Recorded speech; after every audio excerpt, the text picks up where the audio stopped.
A really interesting and powerful new mechanic today. Looks like there's some enormous shooting buffs coming from this new Crossfire rule.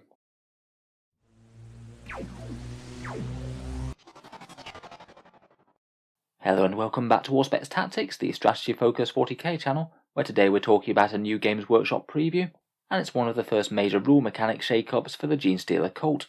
As we know, they're going to be getting some new rules in this Shadow Throne box with this new Demolitions expert that they have, and their Codex is going to be coming out in January, perhaps being one of the codexes that most needs a major rule shake-up, as they just don't really seem to be all that effective in 9th at the moment.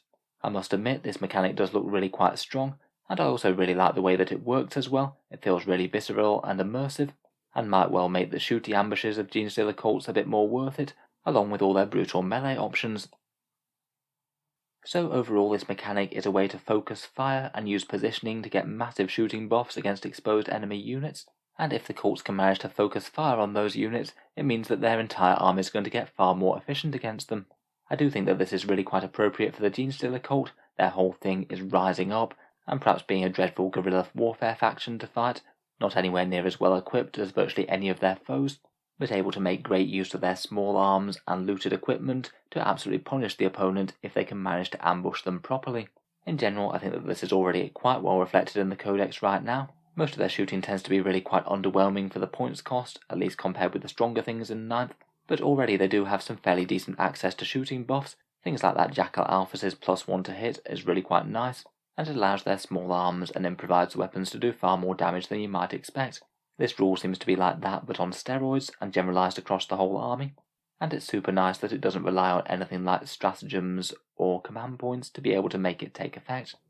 The Crossfire rule actually seems to be in two very distinct parts. The main Crossfire bit actually doesn't seem to be in any way positioning focused, but just basically rewards you for trying to focus down an enemy unit. Apparently the target gains a Crossfire marker on it if you've scored at least 5 hits on the target, or at least 1 hit with more than a damage characteristic of 1.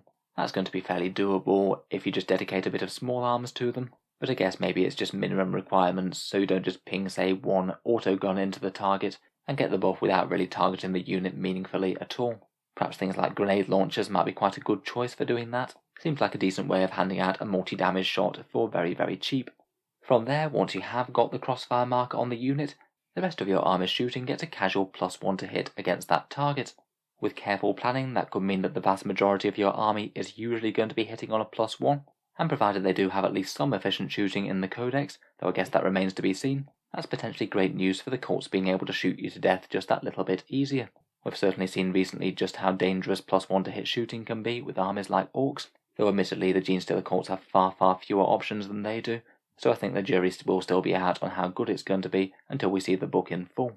It also depends on exactly what units get the Crossfire keyword. Apparently it'll apply to some, but presumably not all. From Games Workshop's diagram, it seems that at the very least it's the Neophyte Hybrids and the Achilles Ridge Runners. I do wonder whether or not it will apply to Brood Brothers. Getting that on Cult Lehman Russes could be very tasty indeed. I'm going to guess that things like the Aslan Jackals might well have them, and their fast-moving bikes, and that could potentially be a useful unit for zipping around and taking part of the even more powerful second part of the rule. Basically, once you have a Crossfire marker on the unit, that +1 to hit is great, but then from there you can also potentially make the unit exposed if you can essentially pincer the enemy unit between 2 Crossfire units from your cults. They've included a handy diagram to show you how you do that. If you can draw a straight line directly from one of the models in one Crossfire unit to one of the models in another, and it crosses the enemy unit in any way, then that unit is exposed, and from there you get a massive +1 to wound against them in shooting attacks. That is truly an enormous buff when you can farm it out across the entire army. You just need to make sure that you can actually ambush the foe. You'd have auto guns wounding Gravis Marines on 4s, and things like heavy mining lasers wounding things like Toughness 8 vehicles on a 2+. It's pretty crazy. I think that's going to mean that you're absolutely going to need to screen the Genestealer cult out as much as you possibly can. One unit arriving behind enemy lines from reserve could actually spell disaster in terms of getting their shooting to an absolutely ridiculous level. As I already mentioned, I think that could also be a good incentive to include some fast movers, say things like those Ridge Runners or Jackals. Finally, as if +1 to hit and +1 to wound weren't enough, if you're within 12 inches as well, you'll also be ignoring cover too. I'd say nowhere near as meaningful as the +1 to hit or wound, but it could be really handy in the right situation, say if you're firing at 3+ save units taking light cover. Overall, I think that this is a really interesting and visceral rule, but I think it still remains to be seen whether or not it's actually going to make the Genestealer cult shooting phase worth it. It depends on the cost of their units and how well they compete with your melee troops. My instincts are though that this could very easily be an ability to build your army around. Getting +1s to hit, wound, and ignoring cover from your shooting seems like that's just too many buffs not to be effective. Finally, we've got a few previews of associated rules. First, we have a sneak preview of what appears to be a Genestealer cult paid for in points ability. This one looks like you might be able to apply it to certain units, and maybe these are going to be ways to soup up cult ambush. This one is 15 points and it's called a perfect ambush, and I presume that this is going to be replacing the stratagem of the same name, quite an important one in the Genestealer cult Codex, as that's the 3 CP one to allow you to shoot twice when you drop in, or get d6 inches towards the enemy for a very reliable charge. Now however, for the 15 points it does seem to be a pure shooting buff. When you bring your Gribbly unit on from being set up underground, you get to nominate one enemy unit within 12 inches, and that unit counts as having a crossfire marker when this unit fires at it, and it also counts as being exposed. If you are thinking of taking something like a big block of neophytes and putting them in cult ambush, this one seems like pretty much an auto-include to me. Even just equipping them with torrents of autogun fire are going to be effective when they're +1 to hit, wound, and ignore cover. Never mind any of the other special weapons they can take, and never mind any of the other shooting buffs that they can stack on that, things from their cult creeds or characters perhaps.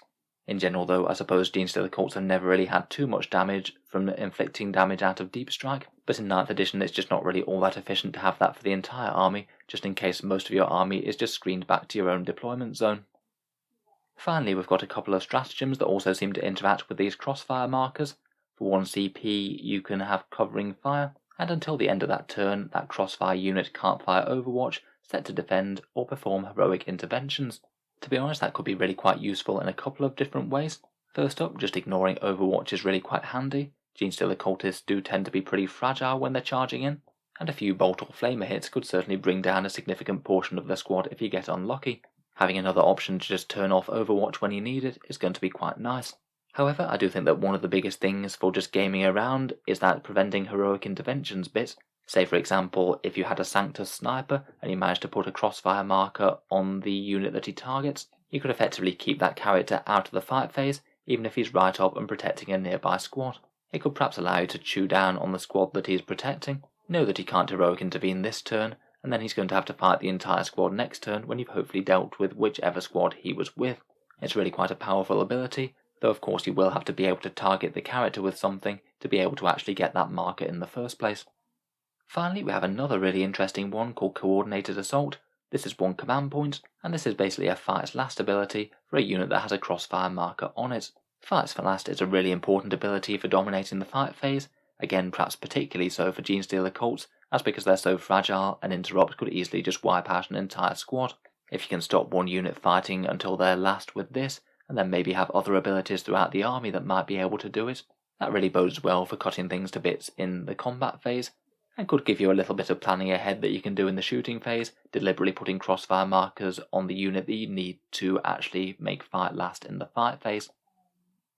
So overall, I found this rule really quite fun, and I think it's going to be interesting to play with when the Codex comes out. Let me know what you think down in the comments below. It certainly looks like the Genestealer cults are going to be having a tune-up. It's going to be interesting if these really powerful rules are going to elevate them to the level of the top tier codexes. If you've enjoyed the video, then feel free to subscribe to Auspex Tactics. I'll certainly be covering any news of the Genestealers and the Custodians as they come out, and I'll review their codexes in full when we get them. Finally, if you have been enjoying all the videos on the channel, I would just like to mention that Auspex Tactics does have a Patreon page, and you can find that down in the video description below. Channel patrons do get a fair few advantages, including seeing certain videos early, regular votes to see what sort of things happen next on the channel, and automatic entry into the regular prize giveaways, with a chance to win some really big model kits each month. If any of that sounds good to you, or you'd just like to help support, then the link is down in the video description. In any case, a massive thank you for listening, and I'll hope to see you guys next time.